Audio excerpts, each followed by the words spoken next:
அண்மை செய்தி. அருப்புக்கோட்டை பெண் டிஎஸ்பி மீது தாக்குதல் நடத்திய 8 பேர் மீது பெண்களுக்கு எதிரான வன்கொடுமை தடுப்புச் சட்டத்தின் கீழ் வழக்கு பதிவு செய்யப்பட்டுள்ளது.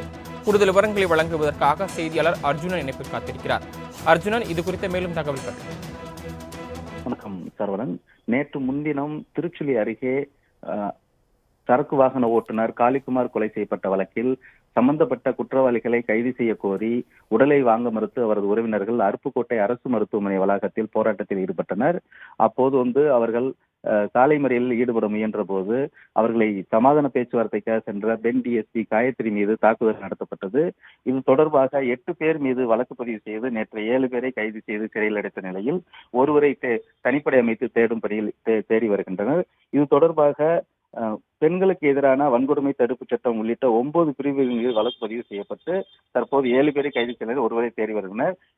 இதே மறியலில் ஈடுபட்ட சாலை மறியலில் ஈடுபட்ட 16 அடையாளம் தெரிந்த நபர்கள் மற்றும் 100 அடையாளம் தெரியாத ஆண்கள் பெண்கள் என 116 பேர் மீது வழக்கு பதிவு செய்து அவர்களையும் தேடி வருகின்றனர். இந்த வழக்கானது 2 சார்பு ஆய்வாளர்கள் கொடுத்த புகாரின் அடிப்படையில் 3 பிரிவுகளின் கீழ் 116 பேர் மீது 2 வழக்குகள் பதிவு செய்யப்பட்டுள்ளது குறிப்பிடத்தக்கது. அதனைத் தொடர்ந்து இந்த கொலை செய்யப்பட்ட காளிக்குமாரின் 5 சகோதரர்கள் மீதமுள்ள 5 சகோதரர்களும் இந்த வழக்கில் சேர்க்கப்பட்டுள்ளனர். அதனைத் தொடர்ந்து அந்த சாலை மறியலில் ஈடுபட்ட பொதுமக்கள் 116 பேர் வழக்கு பதிவு செய்து அவர்களை தற்போது போலீசார் தேடி வருகின்றனர். சரவணன்,